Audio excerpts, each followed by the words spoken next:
In a single slit diffraction experiment, the width of slit is made double the original width. Diffraction में मान लीजिए b था, इसको अगली बार इन्होंने डबल कर दिया है 2b। ठीक है, ये स्क्रीन है और पूरा सेटअप है। हम मतलब पास में लेके नहीं आए, मैं दोबारा डायग्राम बना दिया है बस। पहले b था 2b। Now how does it affect the size and intensity of central maximum? Explain. Intensity होता है पावर अपॉन एरिया। तो लाइट अभी भी उतनी ही आ रही है, चाहे ये छेद बी विथ थिकनेस का हो चाहे 2b का, लाइट उतनी ही आ रही है। तो पावर तो सेम रहेगी, चेंजेस एरिया में हो सकते हैं। यानी कि लाइट अल्टीमेटली सेंटर पे गिर कहाँ रही है। मान लीजिए सेंट्रल मैक्सिमम का ये दायरा था, तो लाइट यहाँ गिर रही थी, तो ये इस पर क्या फ़र्क पड़ेगा? ये साइज़ छोटा होगा बड़ा होगा, एरिया ये डिपेंड करता है। तो अभी बीटा नॉट से हम इस साइज़ को दिखाते हैं, जो कि फॉर्मूला होता है 2 lambda by B into capital D. ये होता है इसका थिकनेस सेंट्रल मैक्सिमम की। इन्होंने बोला है slit is made double the original width. तो अगर हम b को 2b कर दे तो बीटा नॉट क्या हो जाएगा? 2 लैम्डा डी बाय 2b, यानी कि एक तरह से बीटा नॉट डैश बोल दें इसको, ये हाफ ऑफ बीटा नॉट हो जाएगा, आधा हो जाएगा। तो साइज कम हो जाएगा। So when size decreases area also decreases. अब जैसे कि हम सर्कुलर बात कर रहे हैं, अगर ये सर्कुलर अपर्चर होगा तो पैटर्न भी सर्कुलर ही मिलेगा, ध्यान रखिएगा। तो एरिया जो होता है वो पाई आर स्क्वायर होता है। हमारे यहाँ पे साइज़ यानी कि थिकनेस जो आधी हुई, यानी कि रेडियस आधा हुआ था, तो एरिया नया वाला क्या हो जाएगा? r/2 का स्क्वायर, यानी कि एरिया बाय 4। तो 4 टाइम्स एरिया कम होगा, तो इंटेंसिटी हो जाएगी पावर अपॉन a/4, नई वाली इंटेंसिटी। तो 4 times of p/a that is 4i। So intensity जो होगी वो 4 टाइम्स हो जाएगी।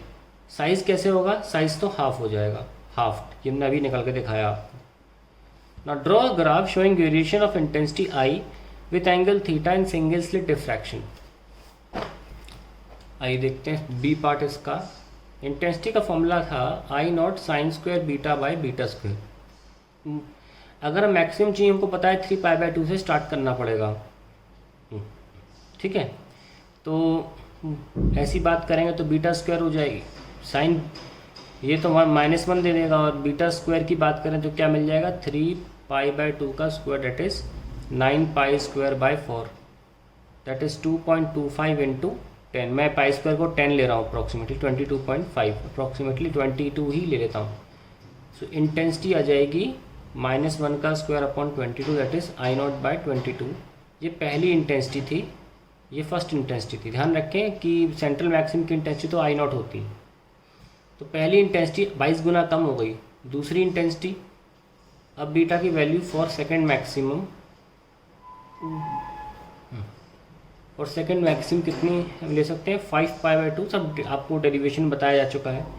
बीटा स्क्वायर हो जाएगा 25/4 into pi square that is 62.5 solve होकर आएगा। हम पाई स्क्वायर को अप्रॉक्सीमेटली 10 ले रहे हैं, 9.88 होता है, 88 अप्रॉक्सीमेटली 9.86 होता है एक्चुअली।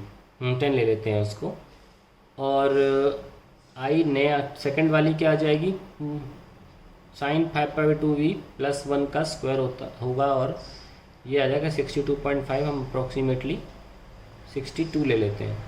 कुछ किताबों में 61 भी दिया रहता है अपनी, तो आप ले सकते हैं, मर्जी है आपकी। तो पैटर्न कैसे बनेगा कि स्क्रीन का सेंटर तो ये, और ये हमारी स्लिट थी ना, यहाँ से लाइट आ रही थी, तो सबसे सेंट्रल मैक्सिमम सबसे बड़ा है, उसकी इंटेंसिटी मैक्सिमम I0 है।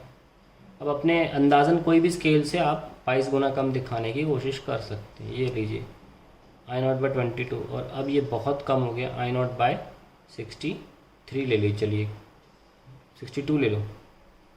तो ऐसे ही आप यहाँ भी कर दीजिए, और ये कर दिया। तो ये क्या, ये 0 डिग्री पर था मैक्सिमम, और ये वाला कितने एंगल पर था? यहाँ से जाएंगे तो पहला वाला 3π/2 और ये वाला 5π/2, यहाँ पे बस आप माइनस लाइन लगा दीजिए, -5π/2 एंड सो ऑन। तो ये हमारा पैटर्न बनेगा इंटेंसिटी का। क्या खास बात देखिए कि इसमें मैक्सिमम इंटेंसिटीज़ अलग अलग हैं, सेम नहीं है। हालांकि इंटरफेरेंस के केस में सारी इंटेंसिटी बराबर थी, और कारण बस ये था कि वहाँ पे इंटेंसिटी फॉर्मूला था I0 cos स्क्वायर 5/2, उसमें 5 फेज डिफरेंस था और नीचे कुछ था नहीं, तो ये एक फिक्स तरीके से निकल के आ गया कोसाइन स्क्वायर को फॉलो करता हुआ। लेकिन यहाँ पर वैसी बात नहीं आई है, यहाँ पर समथिंग डिफरेंट है कि यहाँ पे इंटेंसिटीज़ अलग अलग हैं। हालांकि सिमेट्रिक भी है, भी इम्पोर्टेंट है कि सिमेट्रिक है इसके अबाउट, लेकिन इंटेंसिटीज़ पहली वाली ज़्यादा है, तीसरी वाली कम है। इसके बाद इंटेंसिटी दिखने लायक भी नहीं होती है। अगर आप सॉल्व भी करेंगे तो बहुत कम आएगी, तो 122 समथिंग आएगी, तो there is no point in writing that.